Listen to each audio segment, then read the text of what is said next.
Hey guys, welcome to another East Coast Rams podcast. I'm here with my awesome co-host Zach and a special guest Keiyon. First off, I'm gonna just ask, how you doing, Keiyon? How's everything going? I know it's kind of low point with the loss of the week, but hopefully your week has recovered a little bit. Yeah, I'm good. After a game, I am pretty down on Mondays, and normally I don't watch any coverage on the game. But the way that we lost, I'm somewhat optimistic outside of the injuries. But I'm okay because we played the Cardinals this week. If I'm being honest. Hopefully that's a bounce back week. I agree with you. Like this is one of those things where and I think this has been said across many different platforms is that there are no moral victories. But this game, if there ever was one, I feel like this one was the one that you could kind of put that moral, outcome going because just the way the Rams played really well. We'll dive all into the details, but for an injured, broken, kind of a broken team going into the game, they played really well against, what everyone's calling a Super Bowl contending team when they were Right. fully healthy. With moral victories as it is, don't really believe in it, but this is a good stance that even a broken Rams team is a threat to every other team in the league. A threat. I mean, by the end of the game, we only had one starting lineman in the rotation. This is a team that went pound for pound with a top five offense, a super young defense that is only going to get better, that held that Lions offense to only 3 points in second half. And make no mistake, if Puka doesn't go down and we don't lose three linemen, we beat that team probably by 10 points. So, Lions fans can be happy they beat us, but I feel like down the stretch, this team can be really something special. But it is time to talk about uh, injuries and kind of news with all that stuff because that is one thing this team can't help, and they still try to fight through all those things. So Kevin Dotson, and this is by order of how long they're going to be out. Kevin Dotson is going to be day to day.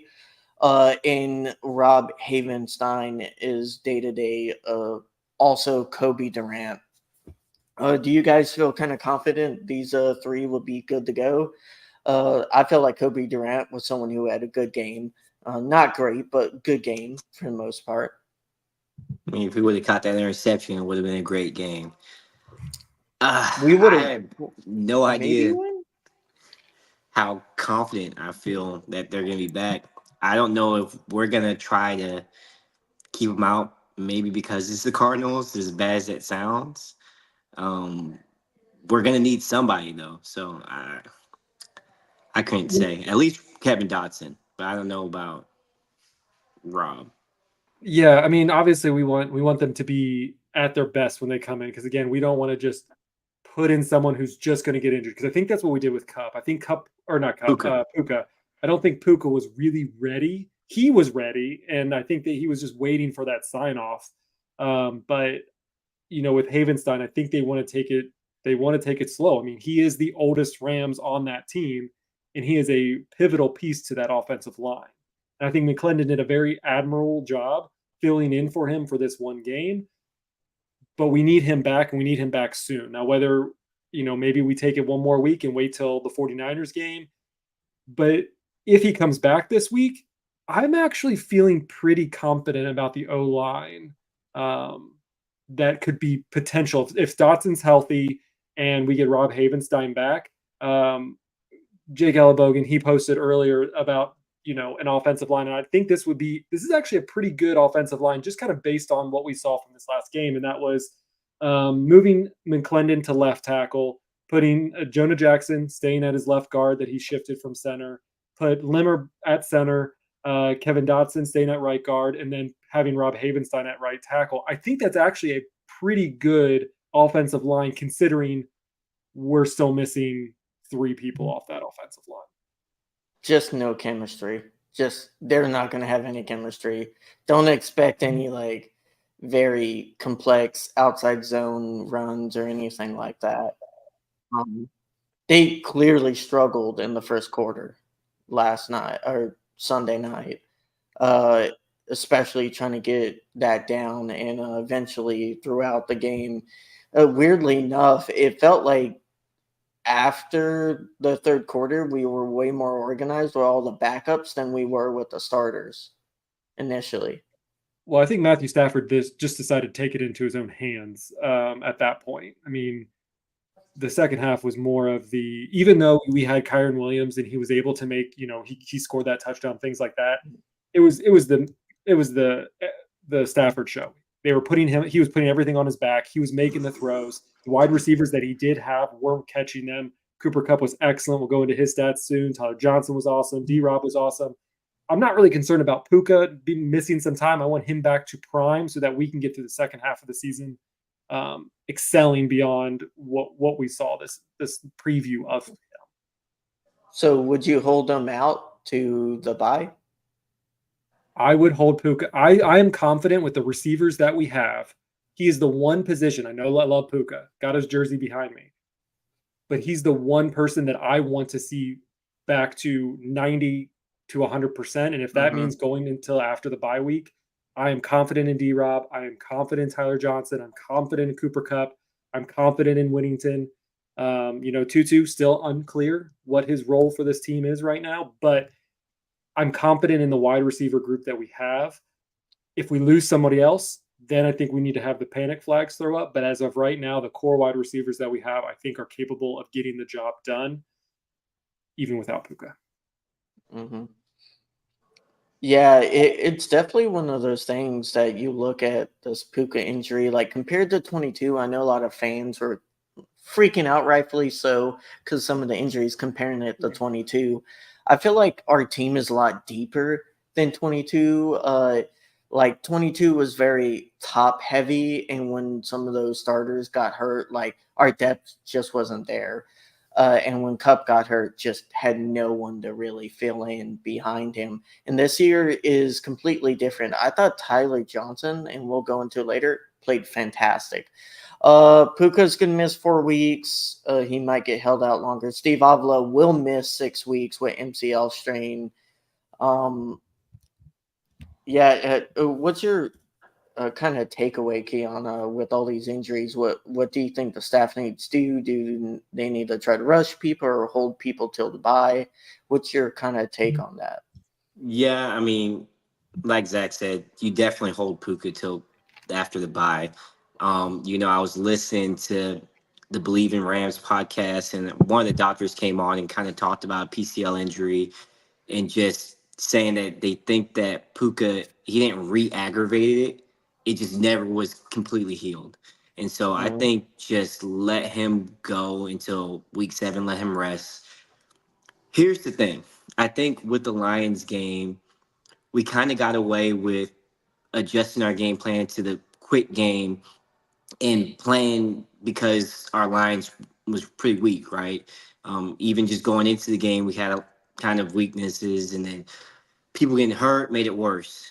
But when we play the Niners and we play good teams, they're just going to bring their corners up. They're going to play very aggressively. Stafford almost threw a pick 6 against the Lions, trying to do the quick game because eventually the team started to catch on.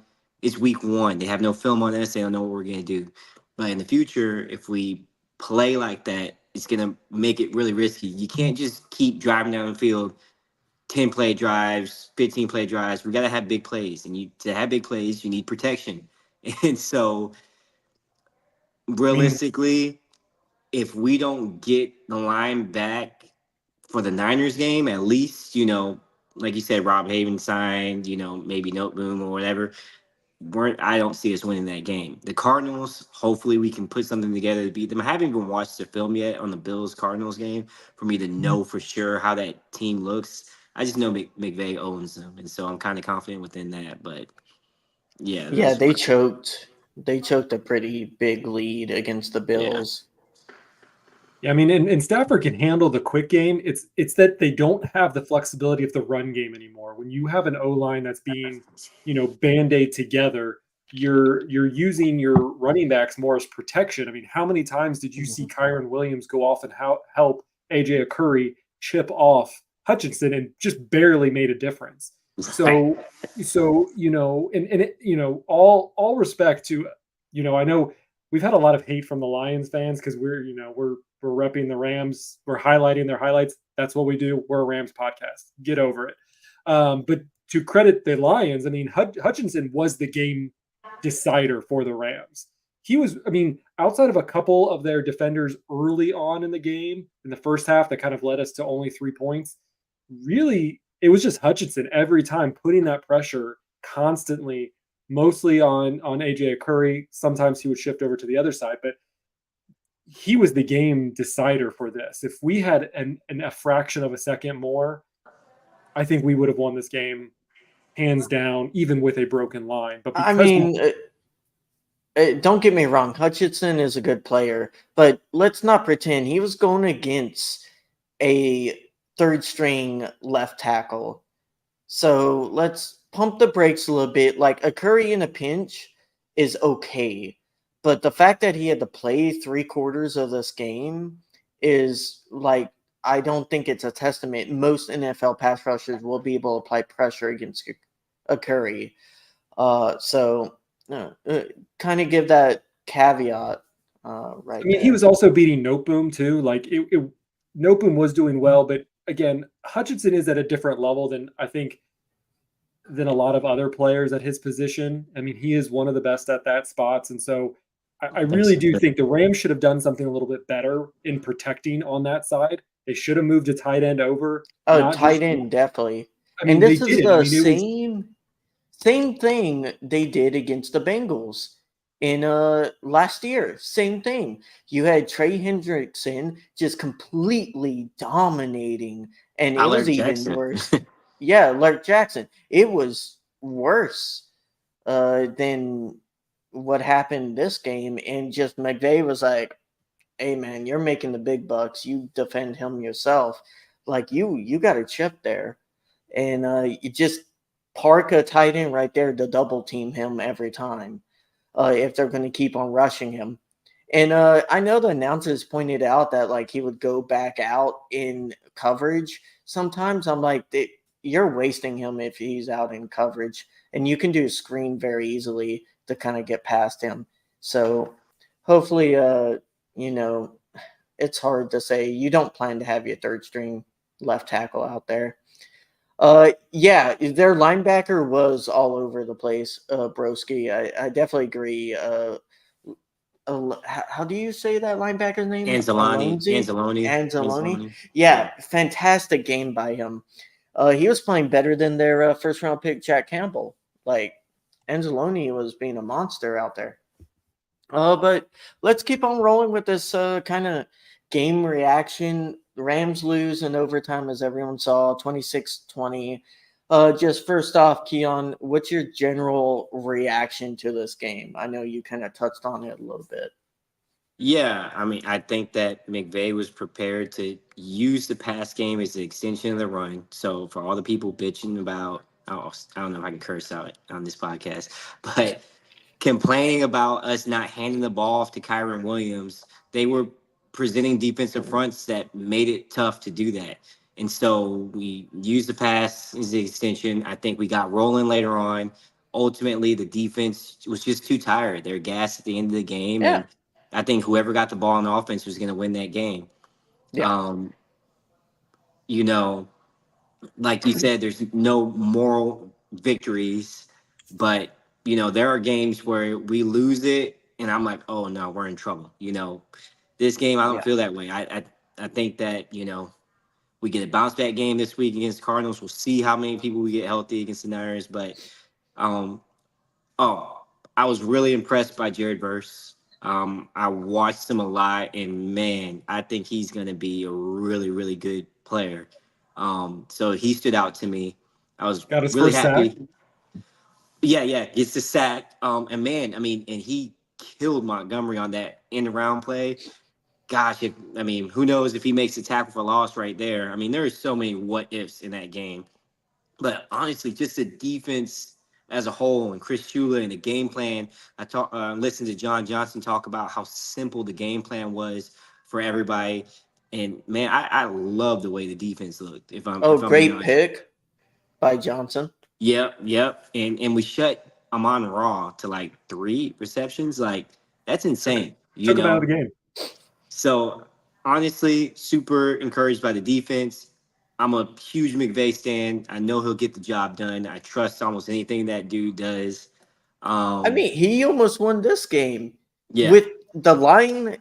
Most coaches and most QBs, you give them that line, they lose in a blowout. You see it every so often in the NFL, very easily. Well, even if this was McVay 2 years ago, I think he would have really struggled. I think that when you talk about Trey Hendrickson, we didn't have an answer right that game. This game, we quickly adjusted. Said, "Yo, AJ is not dealing with him by himself."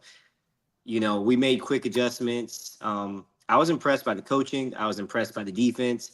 I was impressed by Stafford. I mean, I'm saying all these things in a losing effort, but I was happy. I mean, I still think that this team could be a Super Bowl team if we get all of our guys back healthy. Yeah, Broski, I think it was Trey White that was on Amon Ra most of the game. At least we play a lot of zone match, so it's not always 1-to-1. It depends where he lines up and what zones he's going against, depending on what the lines had him doing route wise. Now, most of the time, he's a very heavy kind of like crosser type dude in out routes. So I like our safety pairing this game. I thought they did a fantastic job outside of one broken coverage that they gave up to Williams.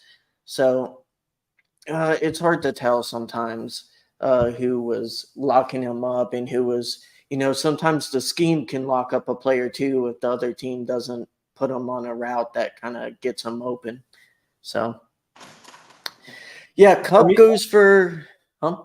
Oh, I was just going to say, for me, the defense star. I mean, for such a young defense, they went farther than almost anybody's expectations. I mean, when you eliminate, St. Brown, I mean that's a statement right there. And Laporta.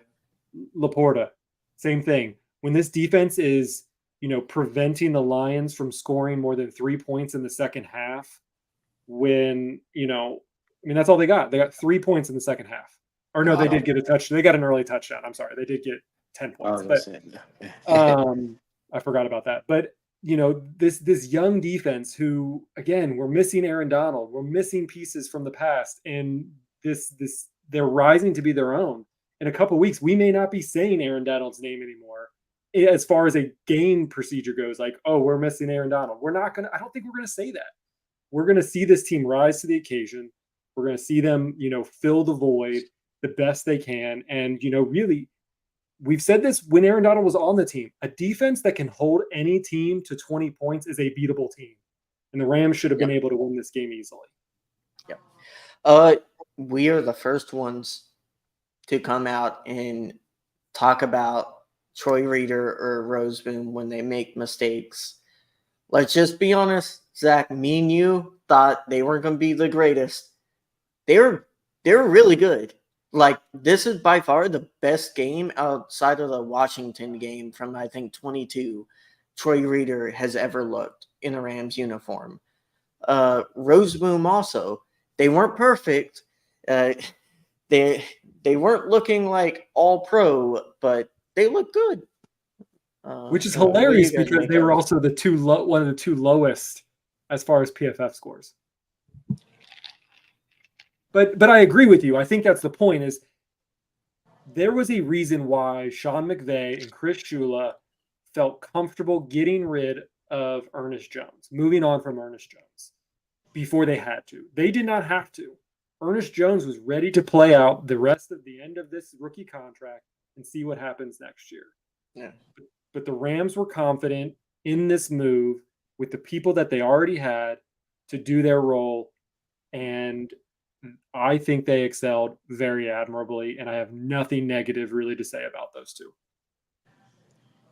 I mean, they still weren't the best in the run game. they did hold the lines below 100 yards before OT.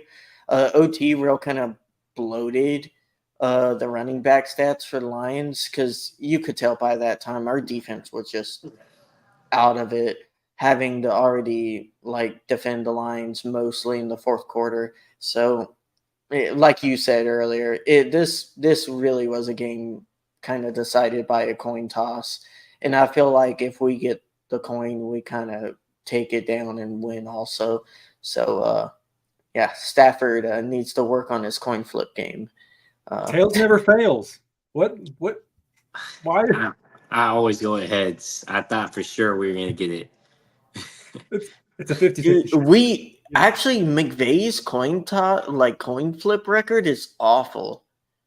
I think he's only ever like won it like twice. The Colts and I think in his first year. You mean in overtime? Yeah, won for the first possession in OT. Yeah. Tyler Johnson, what do you guys make of like he had one of the most beautiful catches I've seen in a while. Just like juking people. Keiyon, I'll let you go first.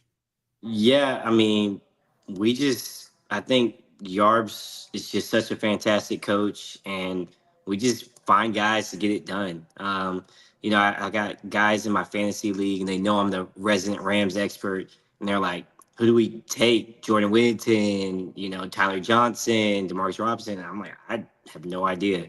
I just know that they're going to show up. Tyler Johnson, phenomenal. He's been in the league for a long time, so I expect him to make plays for us. And gosh, it was a play that we needed so bad. I lost my shit when he did it. So it was great. Yeah, I mean he didn't do anything last season for us. I mean, because we had Puka, Cooper Kupp was kind of in and out. D-Rob kind of came to his own. Tutu was floating in there. So there really wasn't room for Tyler Johnson. And honestly, even when we were doing kind of our training camp recap, we thought Tyler Johnson was going to be on that bubble of like, is he even going to make the roster? Just because we heard that there was good things out of it, but we heard good things from Whittington. We heard good things from Xavier Smith. Like we heard good things from other players, and we were like, is he going to be this one who kind of just gets like cut? And good thing they did not do that. I mean, again, we only see things from a skybox view in the sky. Like we don't get to see what Sean McVay sees and Mike LaFleur sees and all those great coaches. And so like anytime we doubt Sean McVay and his coaching tree, we should all be rethinking ourselves and our life values, because they've been pretty spot on with every move they make, whether the fans liked it or not.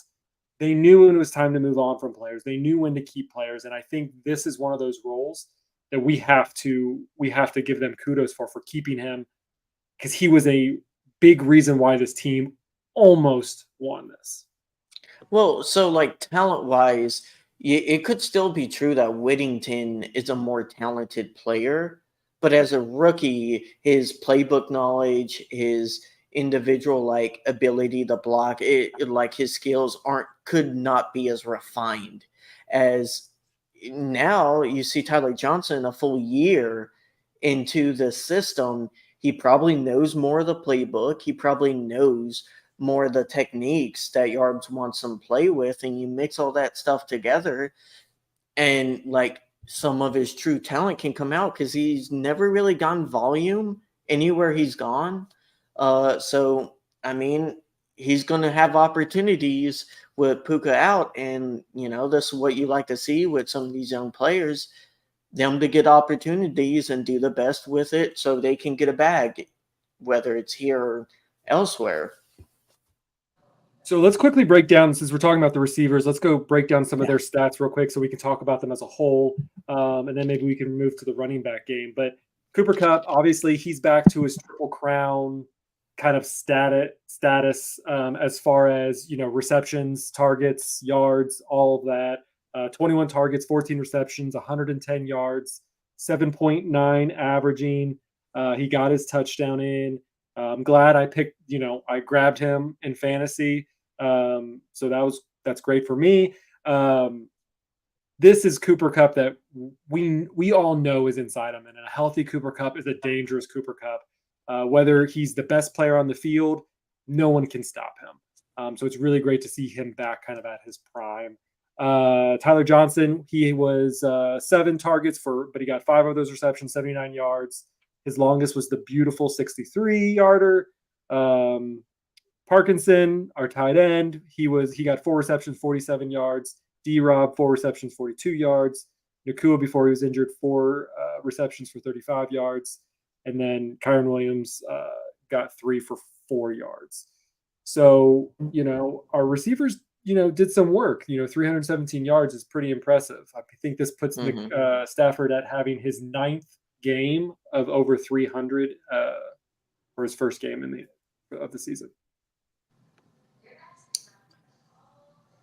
Thoughts on Puka? Yeah. Or not Puka, Cooper Kupp? Cooper Kupp does Cooper Kupp things. I mean, I love him to death, the way he runs routes, the way he reads coverages. And this is something that's very undersold that you don't get to see a lot of with some of these athletes, is the way they talk about the game and they are able to analyze coverage and stuff like that. That's why I love that one clip about Cooper Kupp talking about it, because you get a glimpse into their mind. And when you're that good of a wide receiver, and he has to be better at knowing the game than some other wide receivers, because he's not the most athletically gifted, but he is quick enough and he is smart enough to be able to punish you whenever you don't stem his route correctly, or you don't have the right technique to be able to play any route. He will instantly know that and go to whatever move he needs to cut inside, cut out, or whatever, and get wide open. And it's just, he is so good. He makes coverages look like they get busted, when in reality, he just was able to force leverage against DB. Yeah, I mean, Cooper Kupp's the man. Did you guys hear they talked about that last 3rd down play that they didn't complete between Stafford and Kupp? Kupp was saying that the cornerback was undercutting the route, so he took a higher angle. Matthew Stafford saw he was trying to undercut the route, so he just threw a higher ball. And it's like they both thought the same thing, but it just didn't turn out. I was thinking the exact same thing right before you said that. That was rolling through my head. Yeah, just his knowledge and his explanation of the game is just phenomenal. A lot of times you don't get that insight of how they're thinking. And like you said, they both were correct in what they were doing, just didn't match up like it normally does. The only thing that worries me, but doesn't worry me, I mean, 21 targets, teams know that we want to go to Cooper Kupp. They're going to try to adjust. He's still a beast. He's still going to make plays. During the Super Bowl, when Odell went down and it was pretty much Kupp, because Van obviously wasn't a great receiver at that point in time. Ben Skowronek was turning the ball over. I think now with the receiving core that we have, with Demarcus Robinson, with Tyler Johnson, with Jordan Whittington, and the tight end, I think that we're going to use Kupp.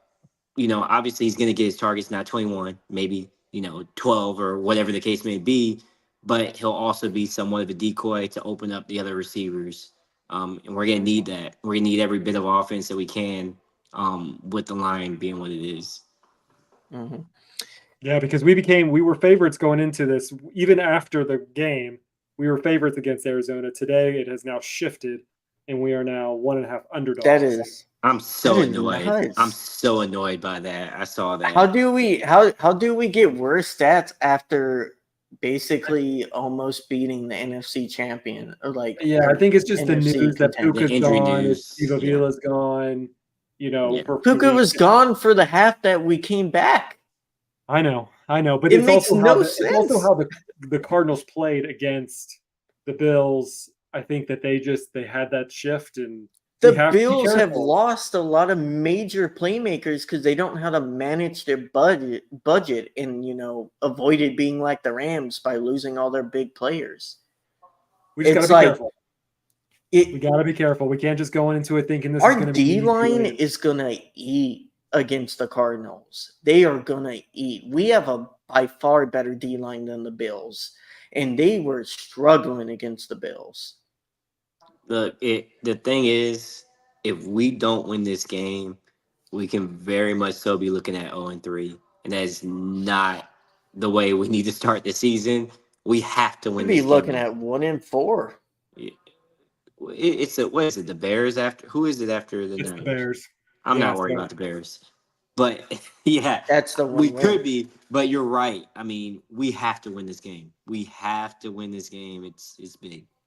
because I mean, even with the 49ers may or may not have Christian McCaffrey in week 3, Yeah, they still played really well against the Jets. And so it's one of those things we're that not they're gonna beat dangerous no them. matter if they're healthy or not healthy too. So hopefully the Rams can get their stuff figured out. Hope, but by that point though, we should have AJ Curry back, and then hopefully we still have we get Havenstein back to being fully healthy. So hopefully that helps our offensive line so that we can have more of a running game. Maybe we can actually Yes. see Blake Corum come out. So I think we should shift to the running game a little bit.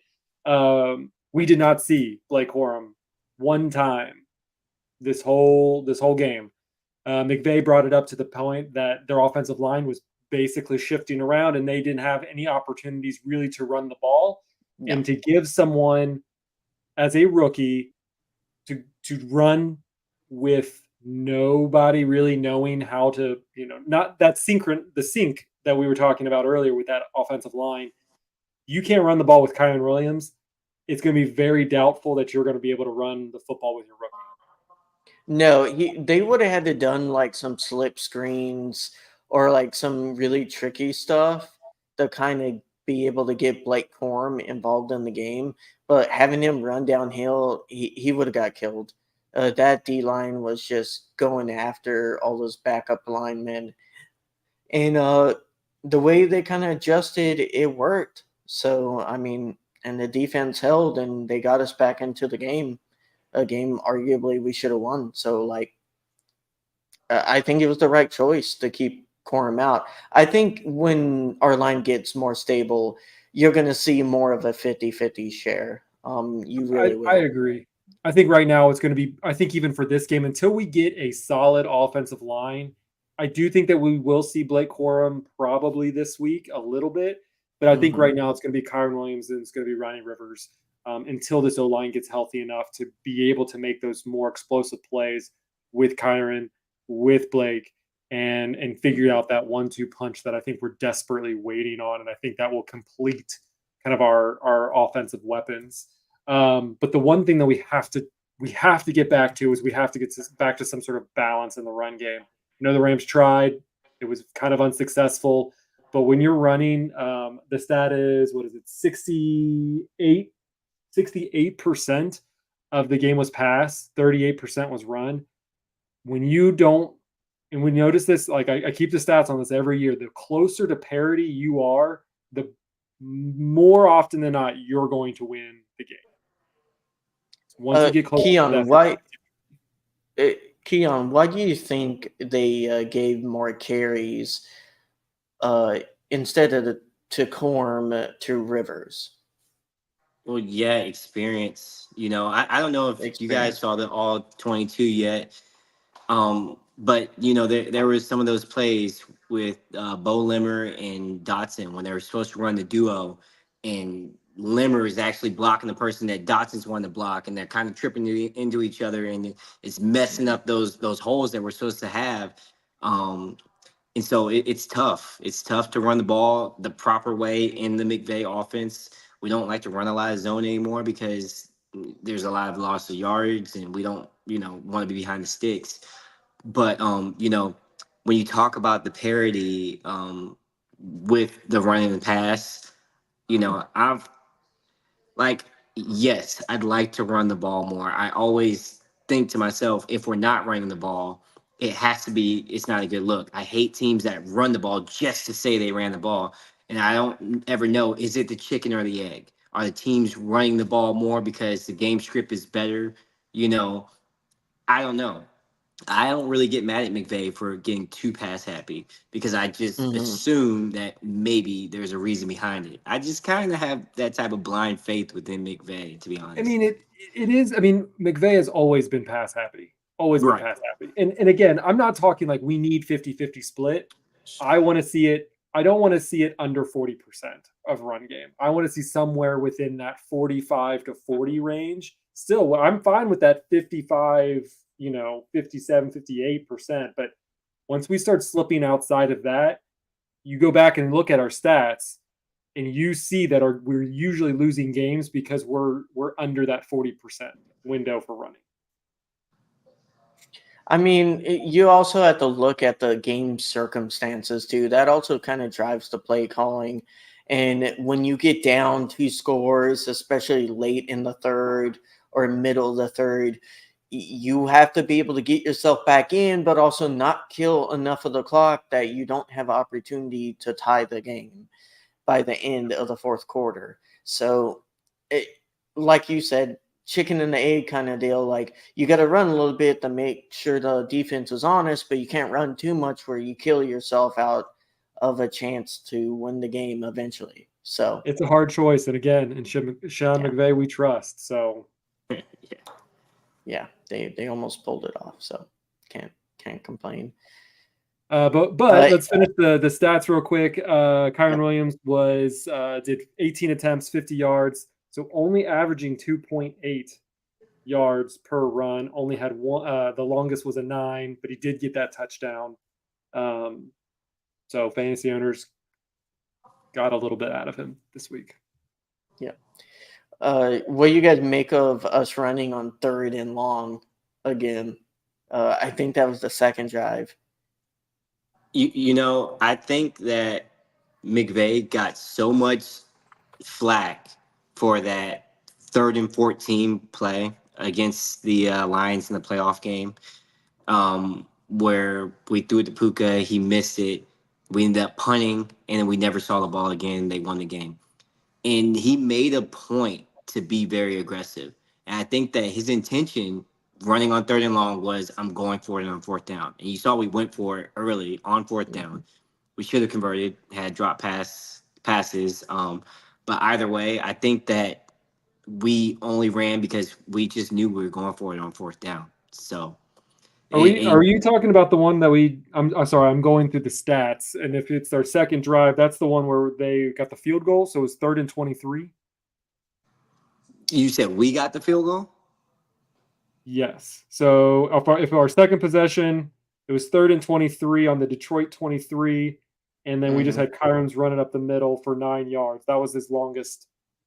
Not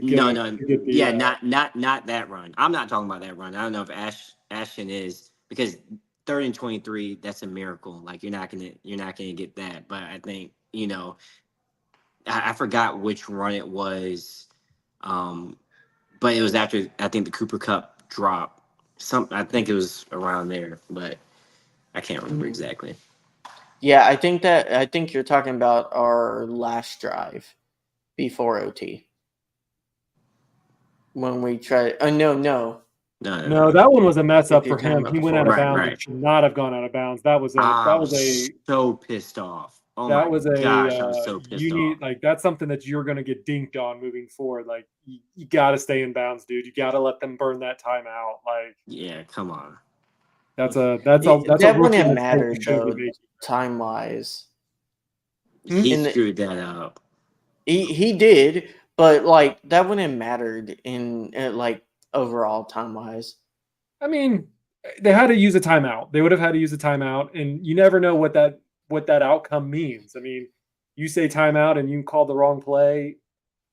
There's lots of those things that I feel weird. Like, if I would have done something this way, would that have changed the outcome of the game? No, not really. But anybody in that field could have done something. Could have changed the whole outcome. There's 3 things that if they would have happened, we probably win. That interception is caught, Cooper Kupp catches that 1st down, and we don't lose the coin toss. I mean, it's 3 plays. They didn't go our way. I mean, it happens.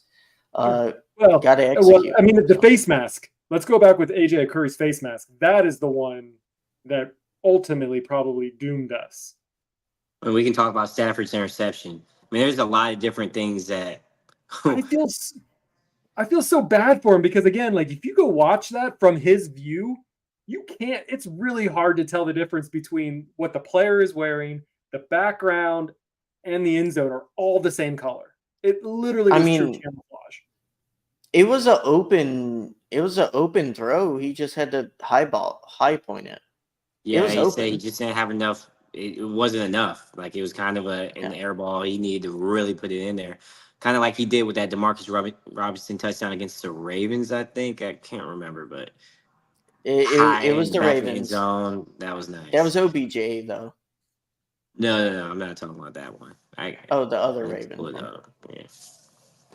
But he also high pointed that one to Odell in it was a corner route. Yeah. Yeah. Oh my gosh. So yeah, I mean the game was fun to watch. At least I thought we were going to get blown out after the first half. I mean when it was 3-10, we're not moving the ball at all. They really shifted their game plan in the second half, and it paid off. I mean, Yeah. as best as it could for them losing to a coin flip. I blame myself, Zach, for driving while watching. My record the curse continues with me driving and us losing when I'm driving. So I'm sorry. Now, I'm just saying, week 3, when we play the 49ers, 5-0. So maybe I'm a good luck charm against Niners when I go to games. Keiyon, you going to any games this year? Man, I've been looking and I want to. We'll see. If I don't, this would be the first time in like 4 years. So I'm pretty sure I will. I don't know which one yet. I'm looking at maybe New Orleans. We'll see. Awesome. I'm hopefully going to be at the Bears game. Still making a decision on that one. It's only a 2-hour drive for me, so Oh, it's an easy nice. one to make. But for some reason, the Bears is really expensive to get into, so it's that's Oh, the yeah. big challenge. But anyways, anything else you guys want to talk about this game? We went over all Trey White, first game as a Ram, looked healthy, looked good. Had a few mistakes, but fine. Yeah, if you're talking about the Williams touchdown, I mean, you're Williams is a good player. I mean, he's a He's quick early and first speedy. round pick. Yeah.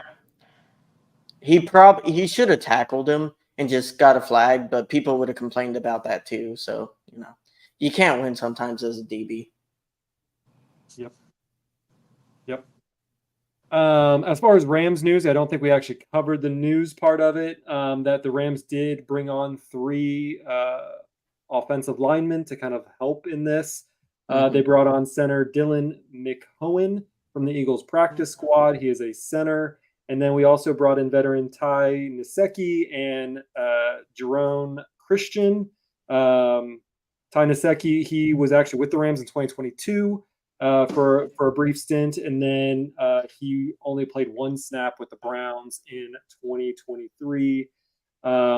Jerome Christian, he was basically played 9 games with the Texans in 2023, all at the left tackle position. So all things that we will need moving forward. So I'm really optimistic about this team. Like I said, we've kind of nailed that down. That even with this loss, I think this team has the most potential that it has had in a long time. So Since really 21. looking forward to ready to see what this team will look like if it's 100% healthy with all of their starters ready to go. And maybe we'll see it. Hopefully, we'll see it at some point. I think 100% healthy guys, like, we're probably one move away from being a Super Bowl heavy contender if we get healthy. Yeah, I agree. So cool. Well, that's all the news we have. Do you guys got anything else you want to talk about? Nope, just got to get healthy, and hopefully we can survive while we're a little wounded, not completely like a 0-6 or 0-7, something crazy like that. No, I don't think so. I mean, again, the Cardinals. I'm gonna rewatch that game. The Niners. If we're not healthy, I don't see us winning that game. I mean, but we'll see the health. But I think the Bears and then the Packers. It depends on if Jordan Love is there or not. If Jordan Love isn't there, I don't see us losing that game either. I mean, I see us bouncing back in a big way, but we got to beat the Cardinals this week. I think McVay knows how important it is. We have to win this week. I mean, we really need to be 2-3 by the bye week. I mean, that is where we have to be. Floor. I think we can get to 3-2. I think that if we can take care of the Cardinals, the Bears, and the Packers, get to 3-2, we're at the bye. We get Puka Nacua back. We get Steve Avila back. We have the pieces in place.